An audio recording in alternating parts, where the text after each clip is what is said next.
One of those first days on duty at Elkhart, I asked the custodian, I believe his name was Frank, to take me through the buildings, room by room, restrooms, halls, the whole bit, gym.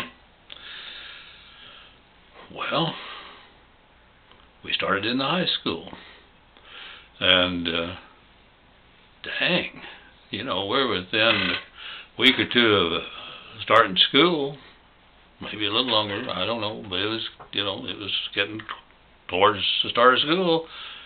Not very clean, disappointing. And we went, we'd done the first floor first of the main building. We head upstairs and get to the top of the stairs, and he starts to go by the first classroom. I wanted to see every classroom. Well, he said, "This is Mrs. Smith's room, and she won't allow me in it." What do you mean she won't allow you in it? She doesn't want me in her room. She cleans it herself. Well, I said, "Let's take a look. You got a key?" "Yeah, you had a key." So we went in, and I'll tell you right now, Mrs. Smith's room was the cleanest room we saw that day. Had a good impression of that lady before I ever met her.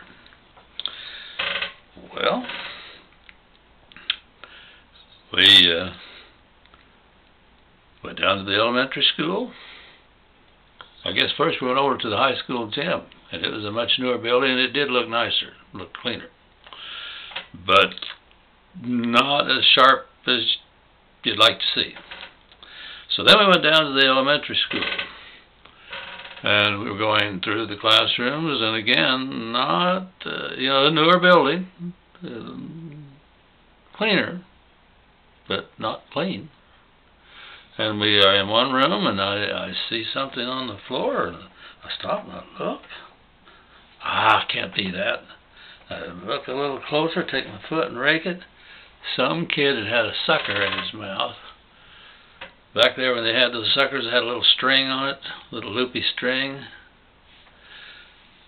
It had fallen out of his mouth, and that thing had laid there and been swept over and over. I took my foot and kicked it. I couldn't even kick it loose, but I could move the dirt around it enough that there's no question that was a sucker. Well, of course, I wasn't being sneaky about it. I was wanting to see what the heck was on the floor that had been swept over. And Frank said, "Well, what can I say?" He said, "There's just more work than I can get done. I'm a fairly old man, and I'm blind in one eye." I think he was joking, but I'm not sure. But he was making a point that was probably true, that too much was being asked of one custodian. I think they'd had one, maybe two high school boys employed as helpers to spend an hour or two helping. But probably the main problem was there was just too darn much work to do, and he'd kind of given up.